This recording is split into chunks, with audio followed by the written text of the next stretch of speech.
Okay, so you guys missed some exciting stuff. You missed me flop quads. That was kind of cool. Um, so here, this guy raised to 2x from early position with Jack 10 suited, and I mean I had folded, and that's fine. And then the next hand, he raised to 2x from early position, and I called him with queen. He raised light the first time around.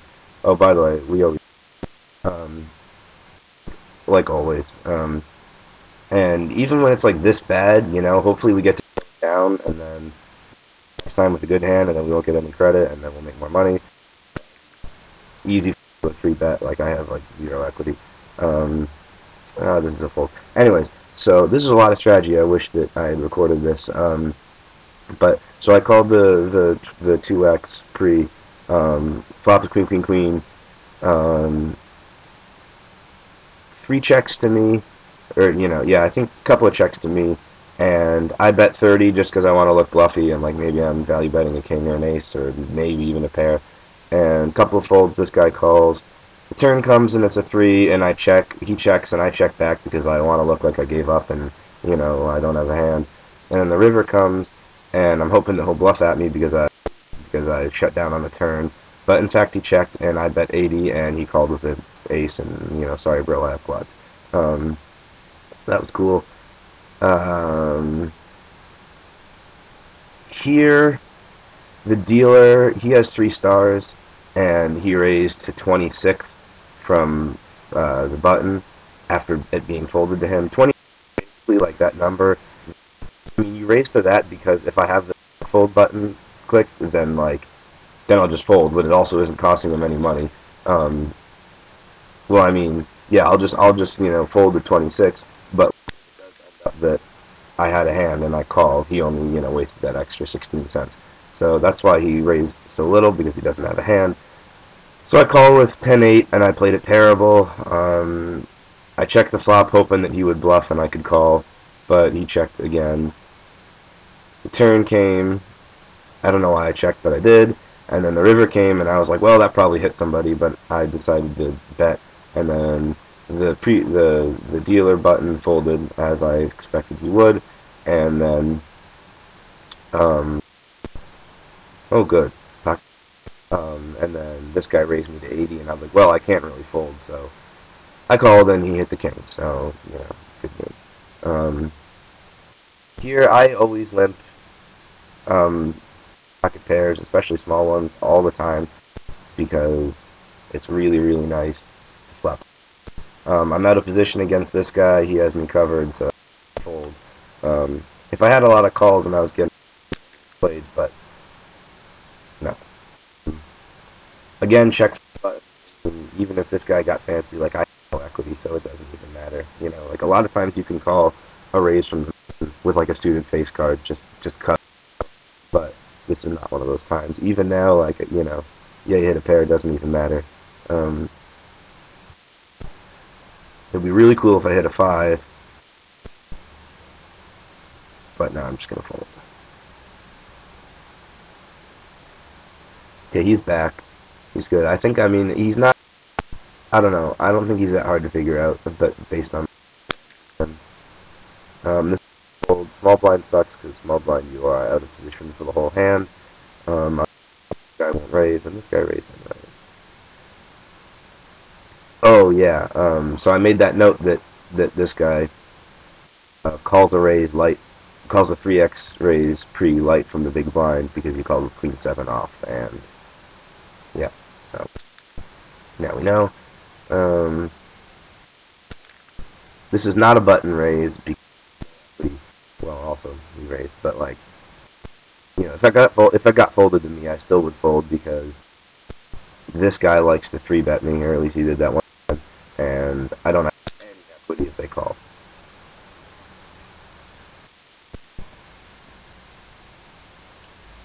So the quad hand brought me to even, and then that stupid hand with the 10 that I didn't bet.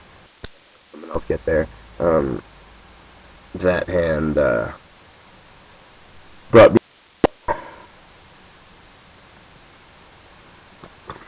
At least I recognize when I play bad, right?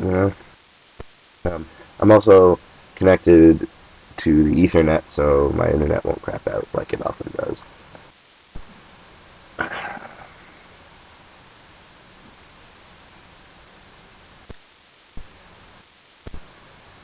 That's a pretty standard. I just hit my flush.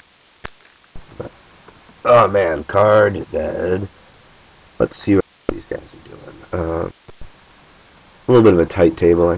This guy's really waiting for his big blind. Like, dude, it's 5-10, 3 stars. Like, I think you can get in on this, but what do I know?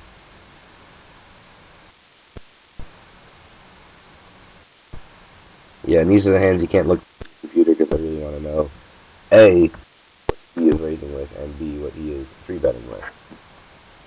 I'm pointing to the screen as if you can see my finger. Cents. That looks pretty easy. If I get folds, I'll limp.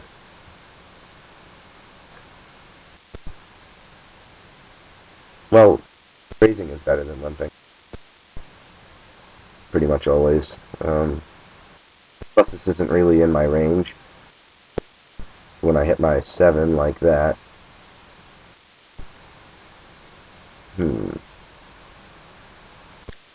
Yeah, that's a fold. I mean, check raise you there, and he doesn't care, obviously. You know, that's what you gotta think about a lot. Like, I check raise so much there with an ace or something that, you know, he's that bet of like, you know, 36 into whatever that was, into 53 is basically like, go ahead and check raise me because I don't care. Which makes me not want to call with my 7 because he's almost definitely beating me. I'm not mad at myself though, because, you know, in my opinion, you have to throw in here and there light hands so that hopefully you can show them down, so that hopefully people put it, and, you know. And that was a pretty safe spot to do it, you know. On the one hand, I tend to say that it doesn't matter if you do things light or show down bluffs because no one like pay attention or care. But on the other hand, if they do, like, you know, what did I stand to lose there? Like, you know, hardly anything. It's not like I was going to fall in love with my 7 when I hit it. How about a hand? Okay, a suited king, and that's a decent king too. This guy, light, and it's good. I'm happy that he did that actually, because he raises light, so I don't care what he has. You know, he did it with Jack 10 suited, which I have crushed. And also, if one of these guys wants to raise to like 40 or something, now they probably won't because it's a flop. And I totally whiffed this completely. There's way too many people in the pot. Definitely, you know, clubs, and a weak ace and a good jack. So he might have done this with an actual hand now, which is good for him. But you know what I'm saying? Like, you know, it's good to call like a really small raise because it's like somebody else blocked for you. So you don't even have to do your own blocking. I didn't really want to see that hand for 40 cents, but for 20 cents from a guy that raises light, like, sure, why not?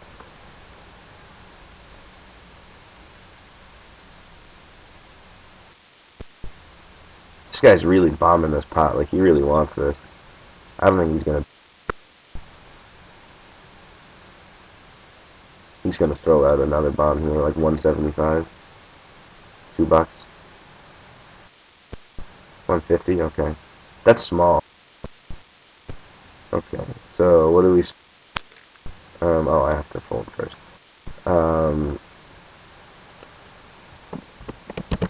Raise 2x preview from EP with Jack 10 suited, but also with ace queen off. Value bets 1/3 of pot on the river. And that's kind of important because I almost always talk myself into calling a third of the pot because I'm like, oh, well, you know, I only have so often. But it's nice to know that, like, he value bets that because it'll keep me from leveling myself.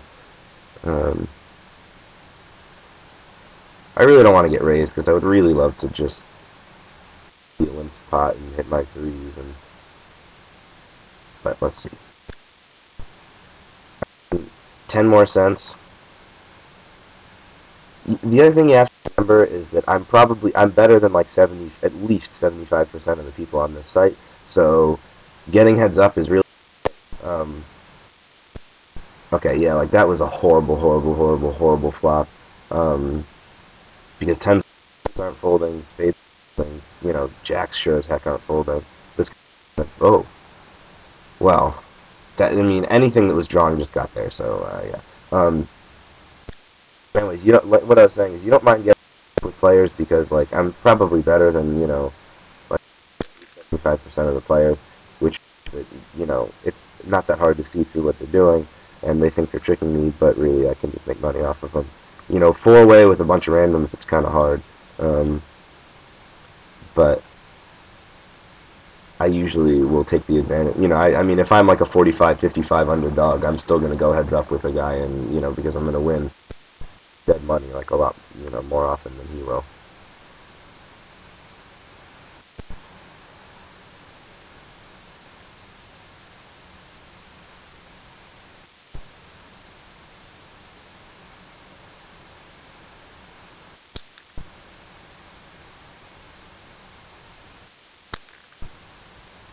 Another standard raise spot if it gets a reasonable amount of limps anyway.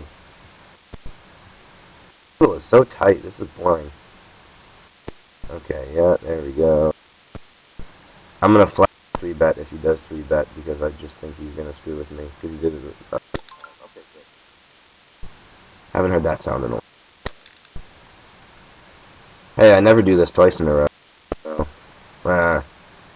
well now he limped. So I'm just gonna limp. It's an okay spot to fold, really. I will fold to a raise if one happens, but like I have great position, and if somebody has it, if an ace comes and somebody has it, they'll tell me. And if I have it, then like then I have it, and that's good, and I can. Um, there's a lot in poker, and I have a good position here.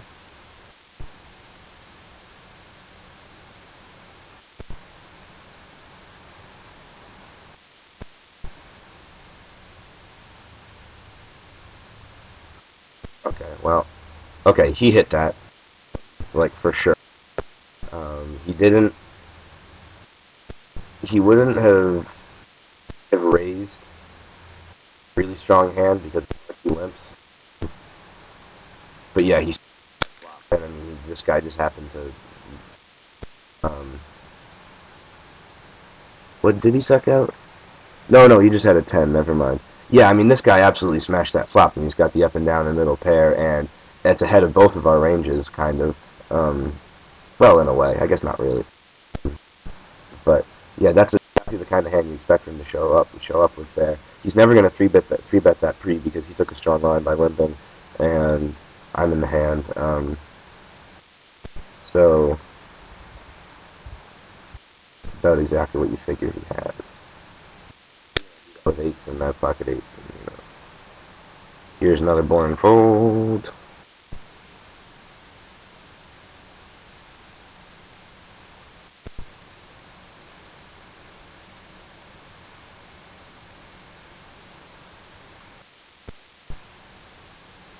Oh, 25 and not more. I wonder what the difference is. Well, I guess we'll never find out, right?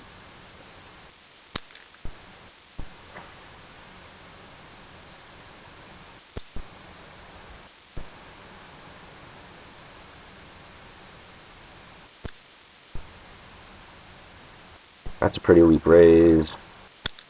And, honestly, maybe it's just my imagination, but, if someone from late position, a pot is folded to them, and they have stars, then it's just light, what I assume. Because it's such a standard, easy, money-making move that you, if you were smart.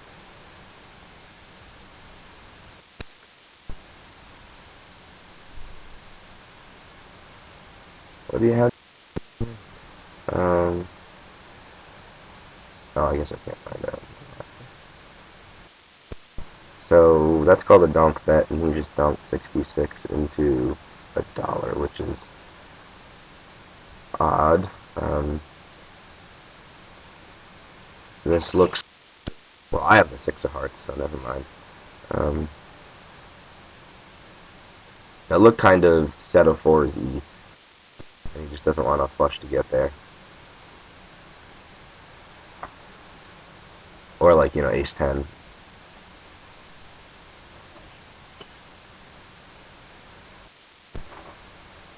Oh, guess we'll never know.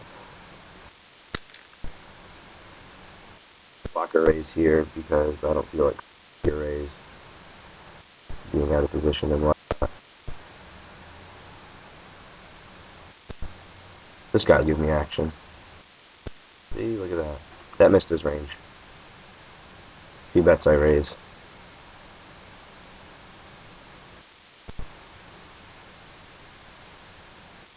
The pot is good. If he's on a diamond draw, he'll call him, and if it's a brick...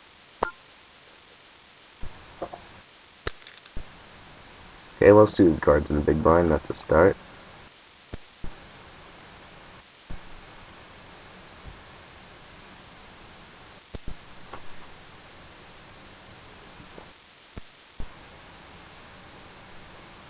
Okay, this guy, again, I mean, I don't know.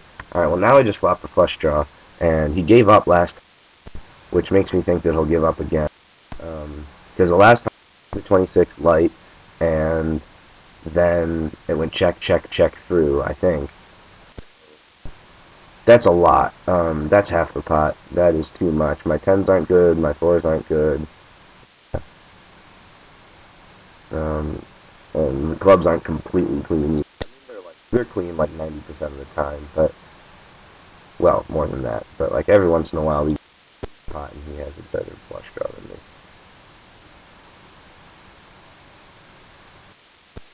Okay, this is weird.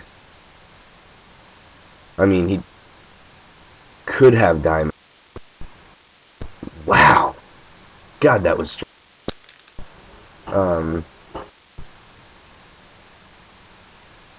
That's a lot to call with with diamonds. Yeah, I mean, I don't really. I guess he's in position in that hand, so that helps. All right, so like I guess a pretty standard. You know, there from the button, like he's got equity to back himself up. I totally whiffed this, but I'm gonna bet out just for fun.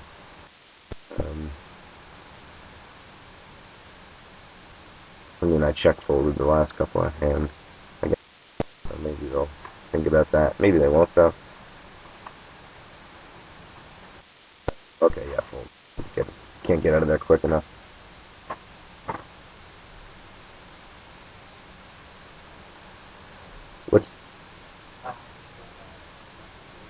What's funny is that this guy called with the flush draw thinking he had all these implied odds, and then it came in and he was like, oh great, all these implied odds, you know, and then so he bet, and did he bet?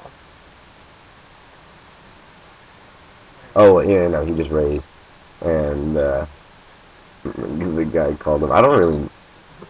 He has the second nuts. I'm not really sure why he flatted that raise.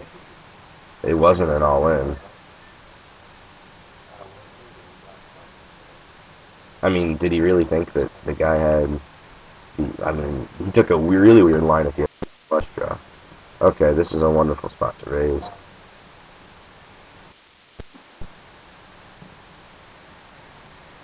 Like, he can't really... What I'm saying is, like, this guy with the king 10 can't really put him on a diamond draw because it was weird for him to call the turn. So, there aren't diamonds to be scared of, so why isn't he raising? God, I whiffed this.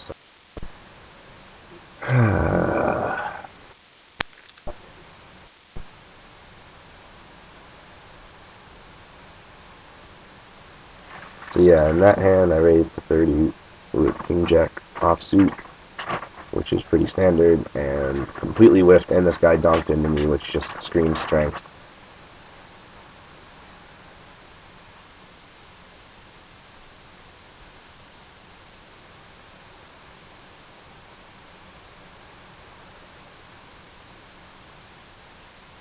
He's pretty active from the blinds, I think. I like this hand that I'm going to fold. My favorite hand that isn't obvious, like isn't ace kings, is 10-7 suited. Because when I got it all in and ran it three ways with the up draw against like two pair and hit every time. Or maybe top pair. But, so, my new favorite. 10-7 the club. Who raised free? Guy at work raised free. I need to see that.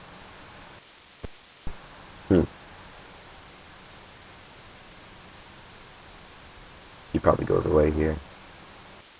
Yeah.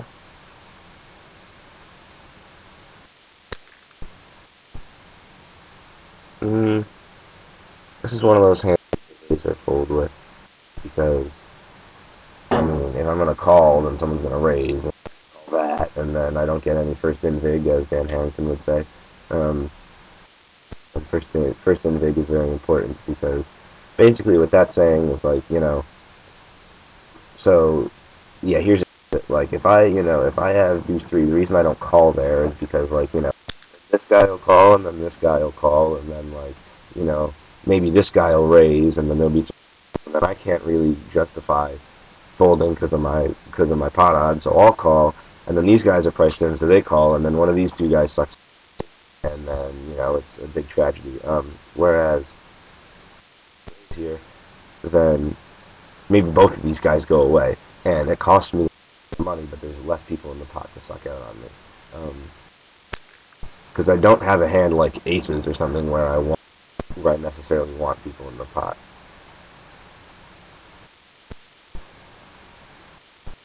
Light, I call a lot there because I could be raising in this so much.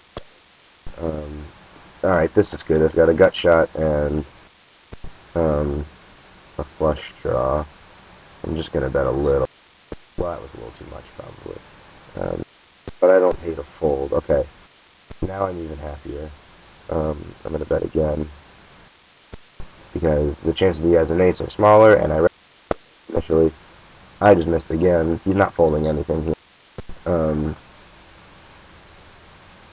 I mean, I could run a bluff, but he snapped that bet. There are draws out there that missed.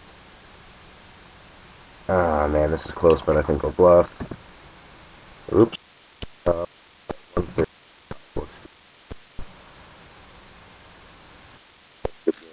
Oh, jacks. Okay. Well, then that makes sense, because he's... yeah. I mean, that's a pretty easy call. It's funny he didn't 3-bet. And it's also funny that I had a blocker to his jack, and he still had jacks. Yeah, you would expect that there, but maybe he was trying to get exactly what just happened. This is good. I limped, and then these two, he limped, and he, yeah. So that means the aces are probably not in either of their ranges. They could have a 10 and money. I also have some draw power. This guy does not, I am sure.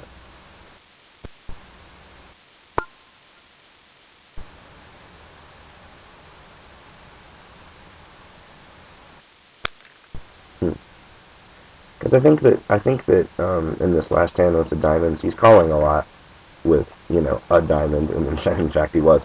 But you know, I wasn't betting so much that he wouldn't think that he had a lot of, you know, implied odds if he hit. So like, there's a lot of diamonds, there's a lot of tens in his range that can't get away from it. I'll call, I'll check, take it down.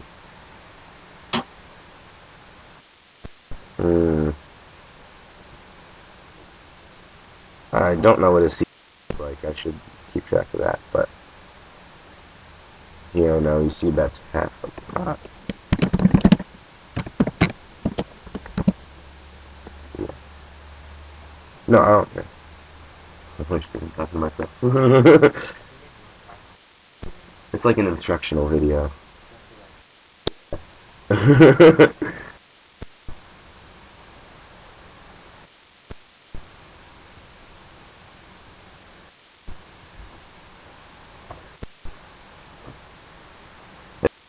people on this waiting list, which is a little strange.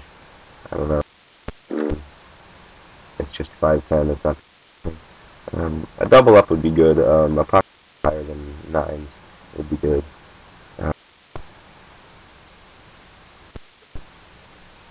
So, how many hands have I played? Can you even tell me? 43. Okay, so I get aces every 225. So I got a while to get.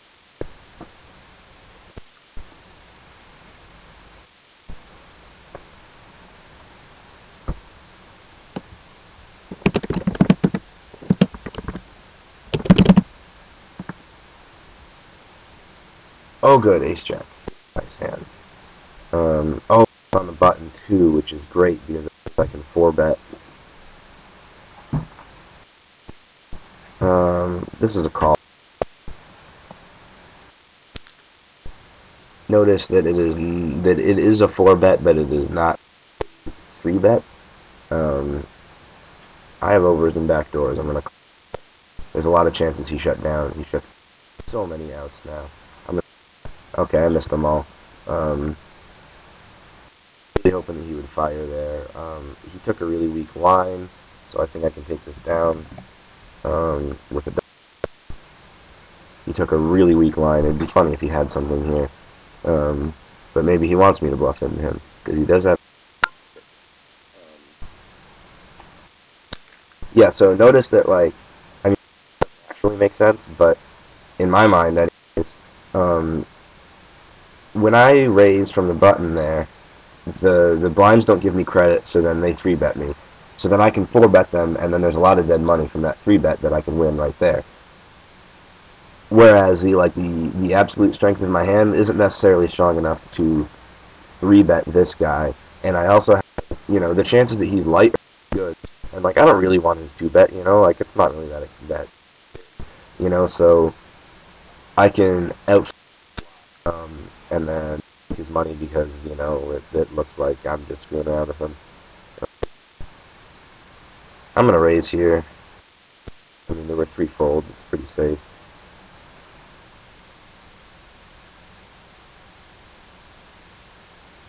Oh, this guy's upset about something.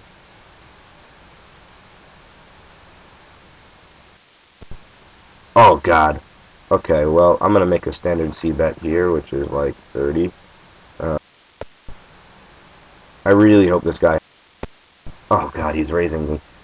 We like to get it in here. A call looks super strong. Call and then bet out, like. Alright, yeah. If I call and then bet out, it looks so strong. Maybe. Whereas if I, 4-bet or whatever, raise again, whatever that was, maybe it like I'm doing it light, and then goes over the. And that looks like a bluff. But he still calls. Forward. But yeah, flatting there looks so strong because like what I mean, I don't have a draw, right? Obviously, because it's a dry board. So I mean, I'm basically flatting there because I'm strong, and then when I bet out on the next card, which I will always do because I have 2 pair, it's gonna look strong. Oh shit! Glad he raised because I button click. Yeah, so it looks strong if I bet out on the turn there. As if I again on the flop, a lot of times he thinks that I'm just a lot of times like he thinks that I think he's raising me he's raising me light, so I'm just trying to get my money. So then he calls, and then the turn comes, and I can fire another bullet, which still looks like a bluff, and he can try to pick me off with like king queen or something. Really, I have him crushed. So unfortunately, maybe it didn't look like a bluff, or he didn't think that it could be, and he folded. So, but that's okay. We still made still made some money.